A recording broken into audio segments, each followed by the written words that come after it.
Zinel, check out this puff puff now. Welcome back to my channel. See, and you know what we are doing today? We are making puff puff using 1 kg of flour. You can make this for your family, for a birthday party, for your small child business. And you know what? You're going to be finding out how many puff puff you will get from 1 kg of flour. You need 2 to 3 tablespoons of your instant yeast or active dry yeast. I am using active dry yeast, so I will need to proof in warm water. But if you have a very active instant yeast, you don't need to go through this wahala I'm going through. You just add your yeast into your flour. But do not use more than 3 tablespoons of yeast. If not, you're not going to come back with puff puff. You'll come out with akara. I'm adding in all my ingredients. You can see them on the screen. Half cup of sugar, half tablespoon of salt. Half cup is equivalent to 100 gram of sugar. 2 teaspoons of your nutmeg, 2 cupfuls of vanilla flavor. You can skip the nutmeg or the vanilla flavor, but I love flavorful snacks, so I must add something. If you have been watching my channel, you know I advocate for flavors in your recipe. It just takes it to another level. I'm adding in butter, not more than 2 to 3 tablespoons. You can use 2 tablespoons, you can use 3 tablespoons, you can skip it all together. Or you can use 2 tablespoons of vegetable oil or 3 tablespoons, or you can remove it all together. Whichever way your puff puff will still come out nice. Adding butter and vegetable oil to your puff puff is not a must. It is not a must. So that's for that. I'm adding in my yeast mix that has proofed, and I'm going to go on now to add in my water in bit. You are not supposed to add too much of water. Don't pour your water like somebody that is bathing. Pour it in bits. There is a texture we are going for, which you'll find out later on in this video. You can see me adding my water little by little because I do not want my batter to be too watery. If your batter or the batter of your puff puff is too watery, you are already in for akara, and not a good akara, a flat akara for that matter. So I'm going to go on and add it in bits until I get this consistency. We want a stretchy, thick batter. Why do you want a stretchy, thick batter? Because when your puff puff proofs, is going to become lighter. So you wouldn't want it to be too light because it's going to get lighter after proofing.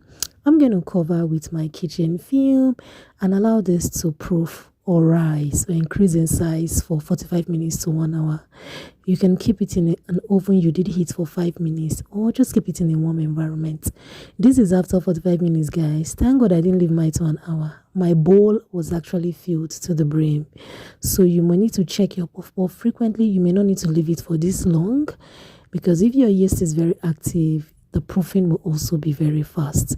I'm going to use wet fingers to just further mix my batter again, get it all together, and get ready to fry. This process is very necessary because it will help take out the holes, as in there is this holes that forms when your puff puff proof.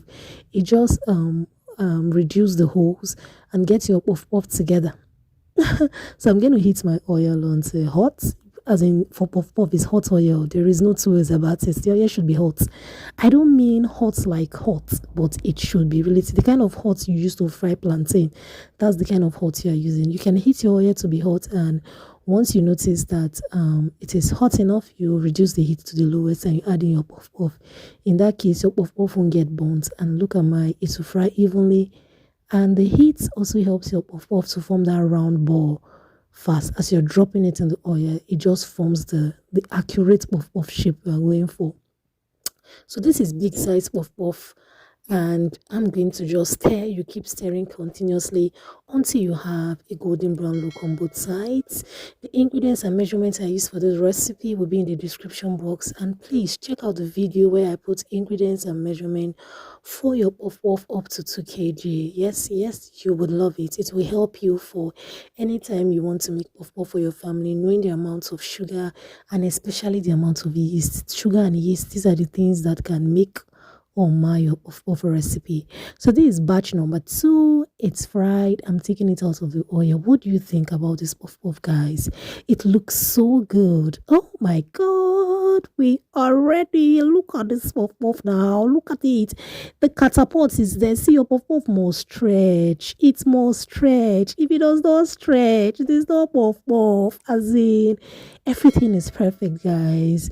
For the big size, you will get like 50 pieces of puff puff using 1 kg of flour. But if you are cutting smaller sizes, like the size that you use for small chops, you're going to get more than that. These are my small sizes. Look at them. I cut them for my kids. Look at them. With this size, you will get close to 100 pieces of puff-puff using 1 kg of flour, depending on how small you cut it. So 1 kg of flour can really go a long way. Tell me what you think about this recipe, and if this is the first time of you stopping by my channel, you are so welcome. Oh, I welcomed you, Lake. Anyway, do subscribe, do thumbs up this video, do like and share, and tell me what you think about this recipe. See you in my next one. Bye bye. Good to have you here. See you next time.